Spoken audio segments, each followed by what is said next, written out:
Steve Madden just went viral, and it wasn't about his shoes. That's right. He went viral for being political. And it's not the first time this has happened. From Chick-fil-A to Ben & Jerry's to Patagonia, it seems like you almost have to be political at work now. Which begs the question, should executives be political? And more importantly, how should you handle politics at work? Let's get into it.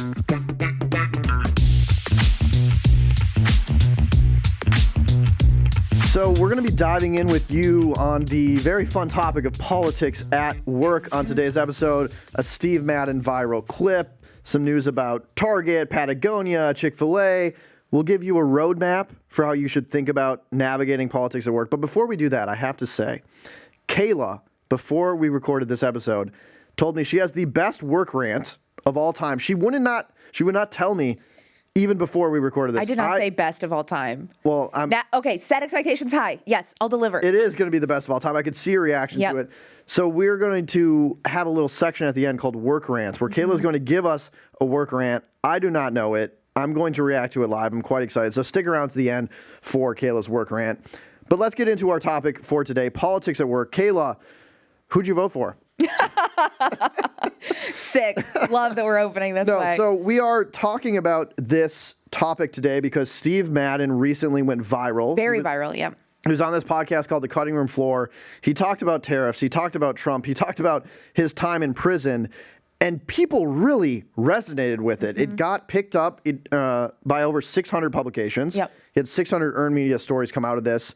The Steve Madden stock was up on the news just because I think a lot of people were like, Steve Madden, I was not familiar with your game. And it kind of took the world over for 48 hours. Yeah. What was your reaction to this, Kayla? Well, before my reaction, I'd also like to know, because you're not on TikTok and I am. Yeah. I'd like to highlight some of the comments that some of these clips got because I thought they were so funny.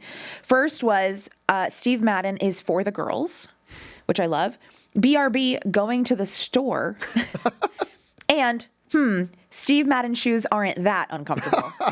So it sounds like he's getting, it's not just earned media, but it actually is responding with sales. People are now being like, oh, I forgot about Steve Madden. Maybe I will go get one of those Hermes shoe dupes, you know? So it was really great. I think he came across very authentic, regardless of whether or not you agree with his messages.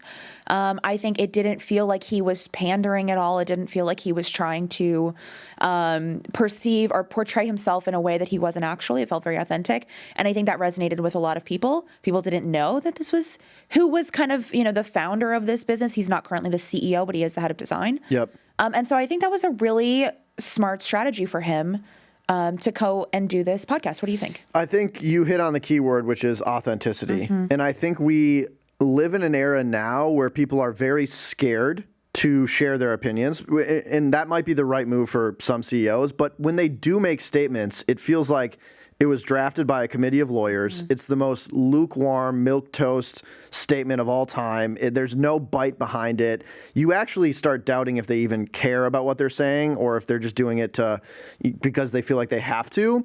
The thing that came across so well in the Steve Madden interview, again, whether you agree or not, is he just said what he thought. In plain language, went direct to the audience, and I think people are craving that sort of authenticity of plain language, saying what you mean, and kind of standing behind it, and that felt very refreshing. Yeah, and I think, so if I could maybe break this down into eras. Okay. Because I feel like this is a new era of corporate comms, which sounds so lame to say and so boring, but I feel bear like I'm with in me. a marketing 101 class. No, bear with me. We have entered a new era of corporate communications. But I think, okay, so I would say there's like pre-2020, which is like, there's obviously been like shifts in how corporations communicate with their employees and with the general public. But before that, I think it was very like the CEO or the executives aren't a personality necessarily. And then the company as a whole is pretty much not taking stands on things. Maybe this is not pre-2020. I'd say maybe this is pre-2016. I think there was a lot of this taking a stand when Trump came into office the first time. I think it really came in during 2020. Obviously, after Black Lives Matter, I think that people started expecting companies to be more political. Yep. And so that is kind of the second stage, which is we as consumers and employees are expecting companies to take stands and to align with our political beliefs and to do what we believe is right. And I think you saw a lot of companies following suit. You saw a lot of CEOs and executives following suit there.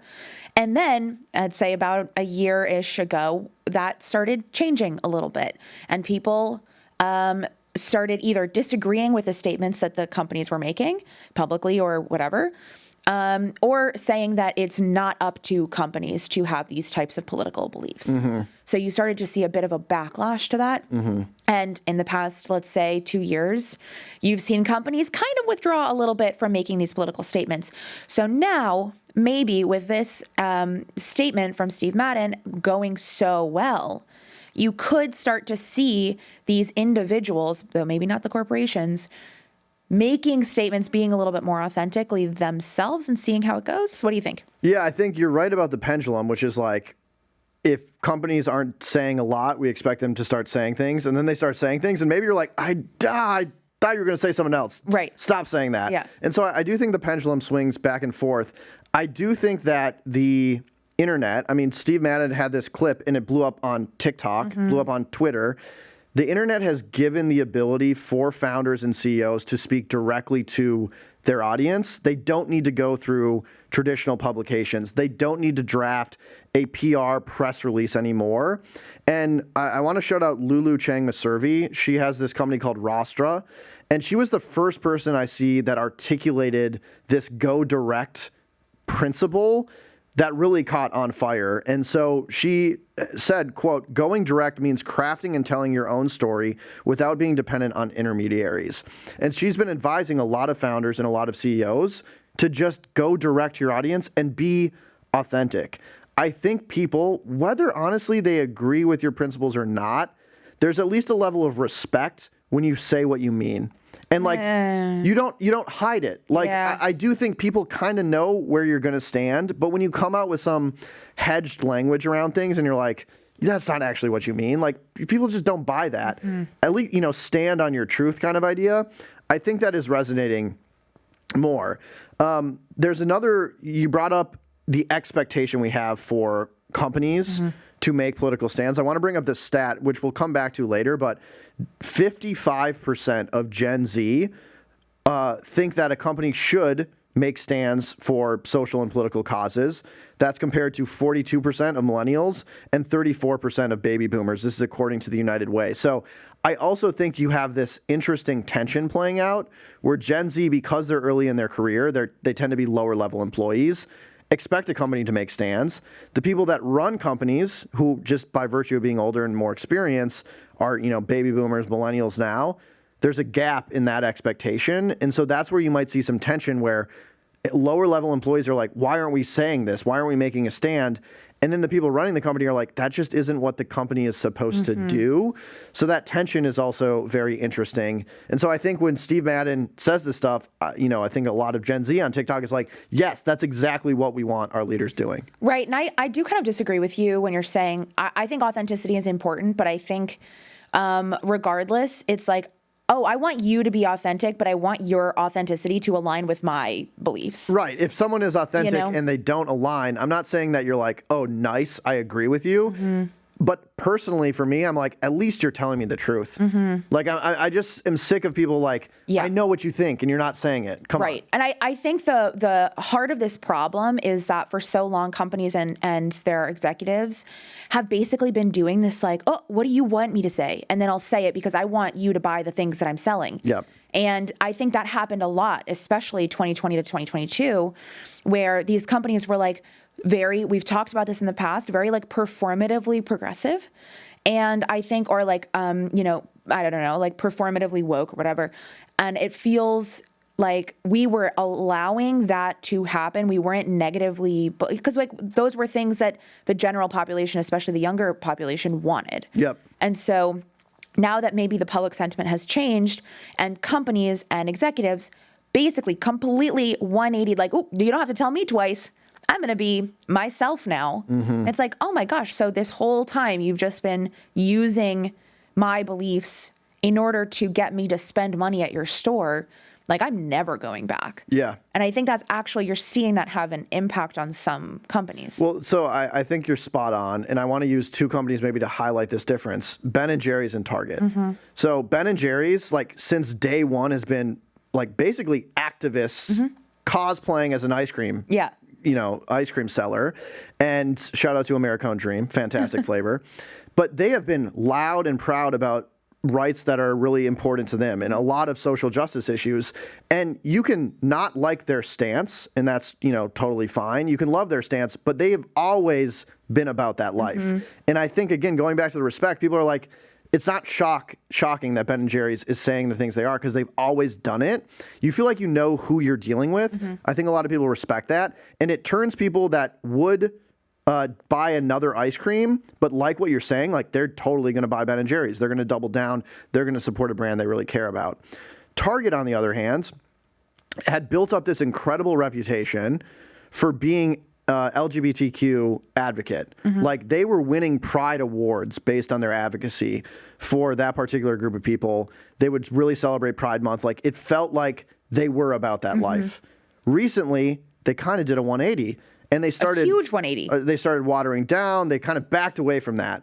And it has tangibly and materially affected their business because people were like, wait. So everything you were saying for the previous decade was all BS? Right. You actually weren't about that life? You were just saying that to make money or like because it was convenient and comfortable? And now when you were forced to kind of stand by what you were saying, you back down. And I think people don't like that. And so at the end of the day, I think my overall take and your expectation should be companies exist to make money. And you can like obfuscate that in a million different ways, but that's the end goal. So what I think Ben & Jerry's has decided is like the best way for us to make money is to support these causes because that's what we've always done. They're also like a certified B Corp, and I think they have like enshrined values in their company. I think for Target, their goal is to make money, and I think here they just miscalculated. They didn't understand that like you had built this brand up, and a lot of people looked at you at this like forward progressive brand, and they liked that. And now that you've backed down, you haven't made anyone that didn't like you more, and you've made a lot of people who liked you a lot less, and they just miscalculated. Right. So this is maybe the take, which is you can kind of do whatever you want if you have a good product. And like if you sell like really good ice cream or like really good fried chicken, you can kind of stand for whatever and people are still going to buy your stuff. And so maybe I'm just like not in these circles, but I don't know of anyone that's like, I'm not buying Ben & Jerry's because they're a pro, like, decreasing incarceration for marijuana charges. I don't know. Like, I don't know of anyone who's like, well, I'm going to Eddie's because Eddie's is not as good as Ben & Jerry's. Like, that Ben & Jerry's fish food, that thing It's slaps. so good. They have amazing, and like what? Oh, I'm sorry. I'm going to buy a $12 pint of artisanal whatever because it's better than, no, you're not. You're going to buy Ben & Jerry's because it's delicious. It doesn't matter that they're donating proceeds. It doesn't matter that whatever they agree with. Maybe there's some fringe cases, but for the most part, you make good ice cream, people will buy your ice cream. Yeah. The same thing with the opposite side. For example, Chick-fil-A is one that's used often as, the owners, I think, are the ones that are just basically donating to anti-LGBT organizations. Yeah. Allegedly. They're more like, quote unquote, traditional family values type organization. And I don't like chicken. So I don't buy Chick-fil-A because I don't like chicken. Like, I just never have. And I'll be like, oh, yeah, I don't need Chick-fil-A. And people will be like, wow, you're so brave. Like, I wish I could, but I just can't quit them. I'm like, dude, what? Like, it's the same on either way. It's like, as long as you're creating something that people like, they're going to buy your stuff. Where Target messed up is they thought that they were important. They thought that they were more culturally important than they were. And so they're like, we can flip-flop because we just want to maximize money. The culture's changing. We got to change.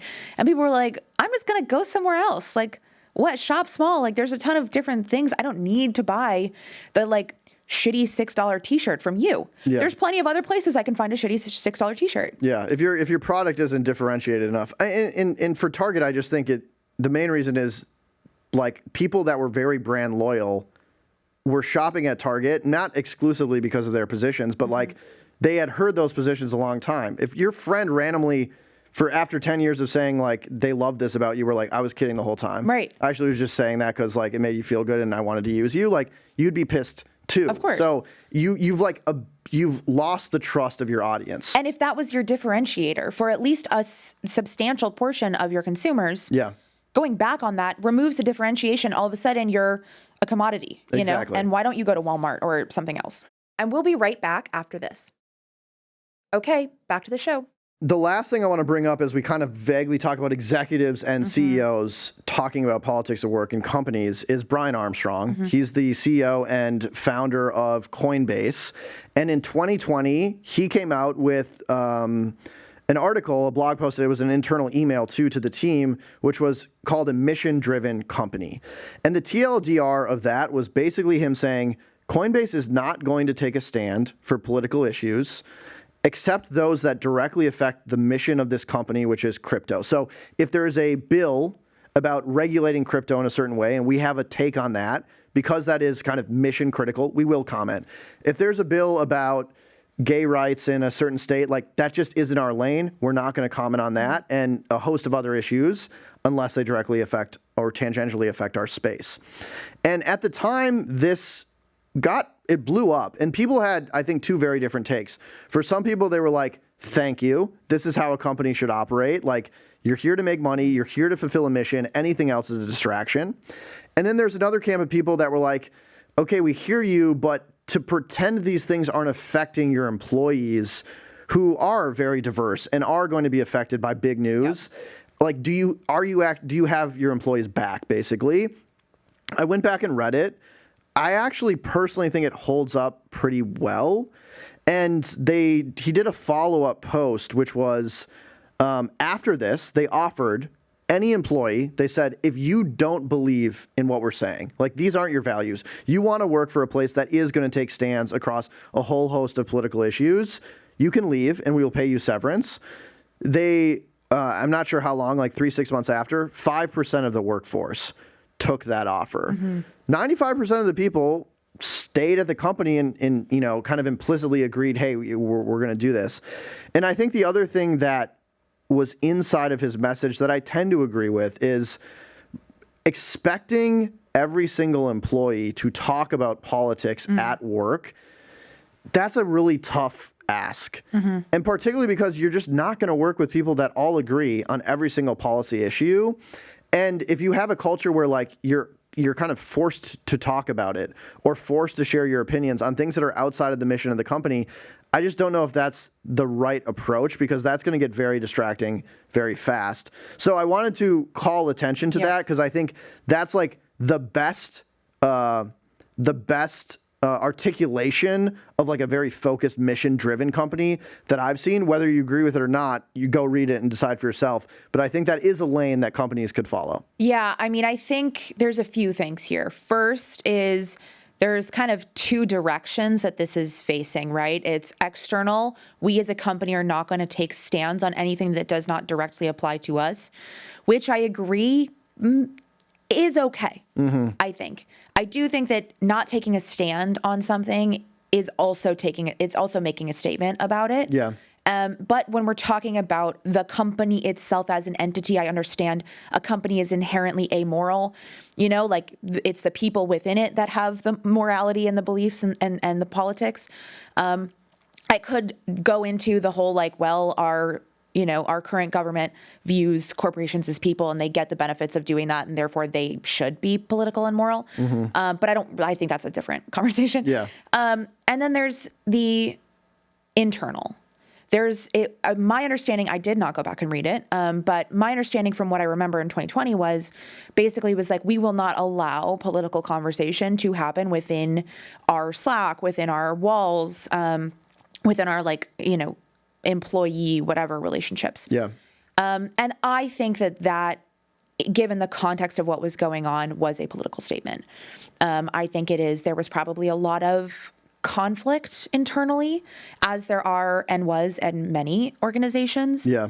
And I think that may have taken away from the mission of the company, but does not make it any less important and does not change the fact that those people are going to be having these conversations and there are going to be like differing beliefs. I think pretending that that isn't happening can also sometimes cause even more problems. Yeah. And based on what was going on at that time, it was, I think it was very important for us as a country to kind of have those conversations personally. And I think that by saying we cannot have those conversations, you're taking a stand as a company. And I think regardless of if you agree with that political stand, you are still making a statement about what you believe. And so I think that was very interesting. At the time, I was pretty upset about that decision. I don't work at Coinbase. I don't really give a fuck about what's going on at Coinbase. But I also will say that the 5% stat is actually surprising, considering that Coinbase is known in the industry as being very, very well paying, like very high paying. And so I'm actually not surprised that it wasn't higher. But yeah, it's interesting. And we've talked about this actually at length. We had an episode on should you work somewhere that aligns with your morals or your values. And so if you want to hear kind of where we stand on that, I think maybe we've both evolved a little, but you can go listen to that episode. Yeah, it's a great episode. Yeah. So we've kind of talked high level about executives, CEOs, companies. Should they make statements? Should they not make statements? Some that have leaned into it, some that have said we're not going to do it. I want to talk about how this affects you. You're an employee at a company. How should you be thinking about navigating politics at work in some more like use cases or scenarios that are going to feel much more common to you? You're probably not the CEO of a giant publicly traded company, so you're not going to have to figure out how to navigate that. But you are probably an employee, and something happens in the world that feels very political. How should I go about that? So some questions to discuss, Kaila. So the first one is like, if your company or your CEO is making statements, publicly on Twitter, on LinkedIn, like wherever it might be, like how should you react to that? Like that is a situation that I think is much more common is you have a co-founder or a CEO that's maybe overtly political or implicitly political, making statements that you either agree with or disagree with. How should you think about that at work? Yeah, this is really hard. Because I think that not every person works at a very large company where there's PR staff and marketing, and every single piece of information that a CEO puts out is crafted, like you mentioned at the beginning, both internally and externally. And so I think the vast majority of us probably are working at companies, with a few hundred people, a few thousand people. It's a little bit more like you have maybe a relationship with the CEO and the executives. You might know them personally, and you can kind of figure out like where their political leanings are. I think that with a few exceptions, people are allowed to believe different things. Hot take. I agree. And I don't think that should necessarily change your position on how you operate at work. I think it's still, you're trying to add value to the company, you're trying to add value to yourself, you're trying to get paid. Yeah. And I think that with small differences, with like the house is on fire, how do we put out the fire discussions, like it's fine. That's my take. Maybe you disagree, but I think it's fine. Yeah. With the I don't think you deserve to exist type of beliefs, that becomes a little bit more difficult. Yep. Especially if the CEO is bringing those beliefs to the company or to the public. And so personally, I have had situations where it's not crazy bad, but I'm just kind of like, ugh, this guy, where it's an executive or someone that is making their opinions known. And I don't know if this is a tactic, but something that has helped me a lot is to have like a core group of people that also work there that are like trusted individuals that you're close with, that maybe you're not having to like work rant all the time with them, but it's just like, did you see that? Was that crazy? Like, yeah. Okay, cool. And it just allows you to like blow off some steam. Yeah.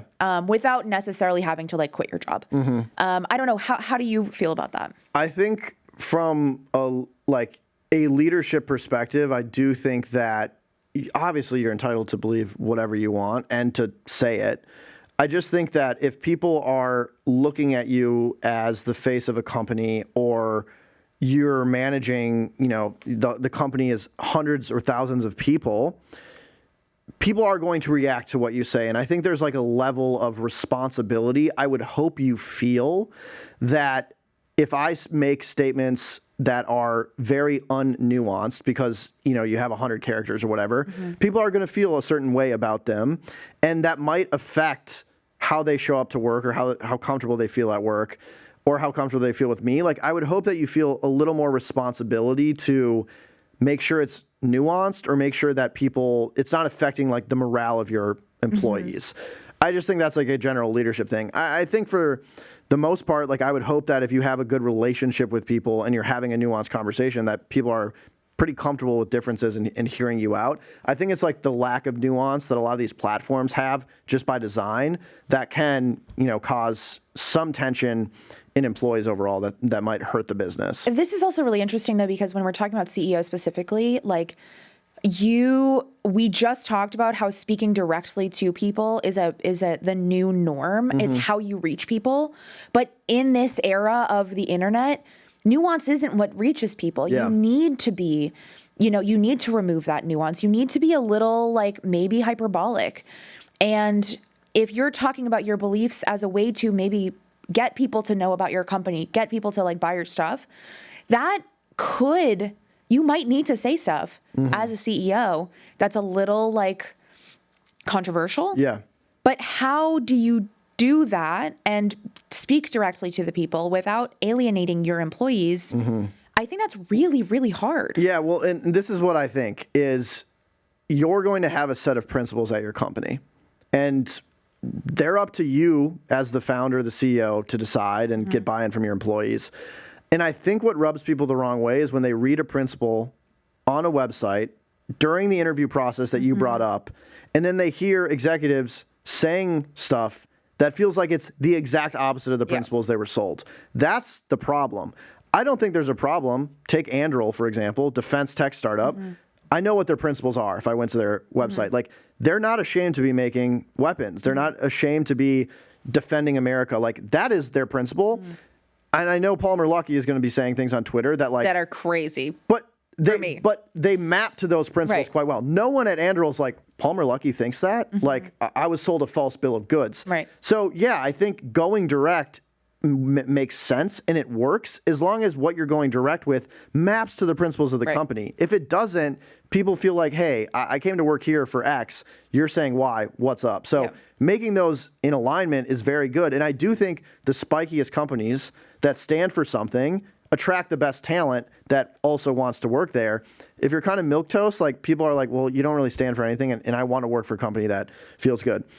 I want to move on to, like, should you share your own political beliefs at work? Like, we've definitely had conversations about it a ton. We're friends. Like, how would you advise people to think about that? Two things. First, I want to point out that it is inherently a privilege to not be political. Like, I think that there are some people that their existence is political, right? Whether that's, like, if you're maybe trans at work, what bathroom you choose is now all of a sudden a talking point for the rest of the company. If you're Black, the way you wear your hair, you show up to work and your existence is inherently political, whether you want to or not. So, for example, like, even like, okay, moms, like working mothers, they need a place to pump, like, everything about how they show up ends up being a political statement, whether they like it or not. And so I think that for us coming to this discussion, should you be political? Can you be political? It's like some people don't have a choice. And so I think that for the people that can be apolitical in the office, it's like important to recognize that. And I also think it's just very difficult to then be like, okay, so I'm not going to be like, I have the ability to blend in and just like not say anything, so I'm not going to. But I do think that being political at work can impact your ability to get work done, which sucks. Yeah. I mean, I totally agree with you, but my honest advice to someone would be like, if like bringing that up in a setting that isn't amongst close coworkers and friends, like, is probably just not going to end well for you. Like, people are going to view it as a distraction. People also might not have the same politics as you.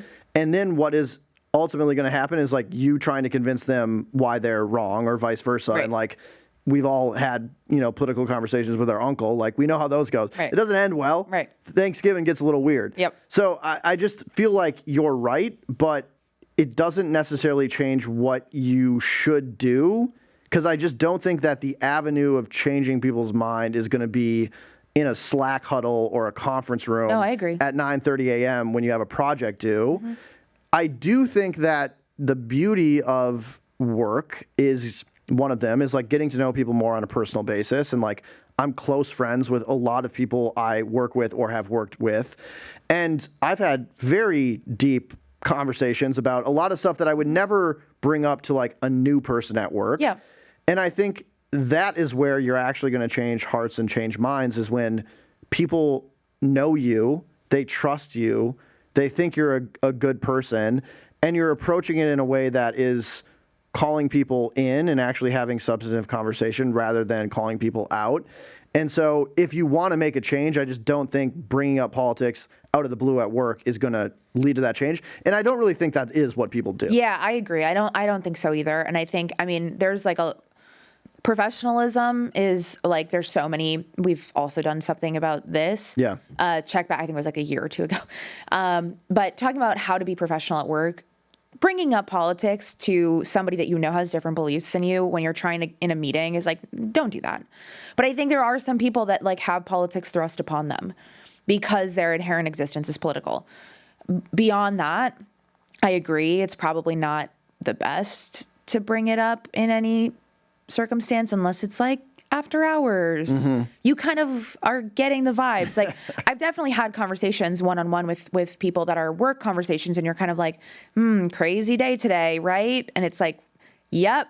And so you know like, what I'm talking about? we know, there's like signals for people to kind of like, okay, fine, oh my gosh, yeah, that was crazy. So there's a little bit of feeling out if you like, it's really hard to just be like, work is work. I'm not thinking about anything else that's going on, because right now there's a lot of changes happening. Mm-hmm. Can be very stressful. We've had conversations like, about is a recession impending? Like, there's so many things that are happening right now that, of course, politics is impacting our daily life. And of course it's impacting the work we're doing, both because it's literally impacting the economy. Yeah. And like, policies are changing and like, people are, getting laid off, but also because it's like mentally draining to be keeping track of everything that's going on, regardless of what your political beliefs are. Mm-hmm. And so I think it's a good policy to be like, let's keep it to a minimum to avoid having conversations that you can't get back from politically, or like you can't then like fix professionally. Mm-hmm. But ultimately, I think like politics is personal, just like business is personal. Yeah. So I understand that it's gonna infiltrate the workplace, and we can't pretend that it isn't. Mm-hmm. I think, what you were saying about some people's existence or elements of their identity become political, totally agree with. And for me, I feel like the thing I would want my coworkers to know and believe about myself is that while they're at work, I want them to feel extremely comfortable, extremely respected, like they belong. Like, that's what a team is. Like, if you're on my team, like, I want you to know that I care about you and I want you to excel and are comfortable. And so I think the best way for a company to quote unquote be political is maybe to focus less on like broad public statements of advocacy broadly, and more about, okay, like, how do we make it so if there is this, a bathroom conversation, that people have the right bathroom to go to and feel comfortable about that. If we have employees, of course you probably are going to have employees that are gay or have a different sexual identity. How are we doing something to make sure that they know that they belong here? Like, we do pride mixers at Morning Brew, and we've done this like for several years in a row. Like, I think that's dope. Like, yeah, you should feel comfortable working here.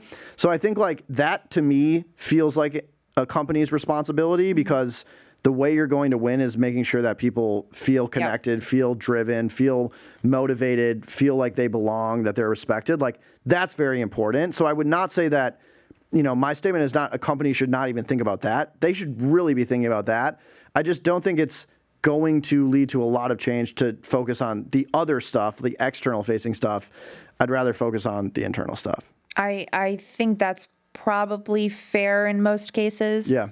But I don't know that we're going to solve this right now. No. It feels like it's a huge topic because it's like, how do you show up at work? How does your company show up for you? And how does your company show up in the ecosystem? Yeah. It's just like, it's very, very complicated. And I don't know that anyone has the right answer. I do think Morning Brew does a really good job of this, regardless of the political beliefs of any of the executives, which I don't actually know, to be honest. I think that everyone is pretty well aligned, and I've never felt like unsafe or uncomfortable in any way. And so I think they do a really good job. So be like Morning Brew. Well, I do want to say one more thing is when there was all of these DEI rollbacks, we did an episode about that, another plug.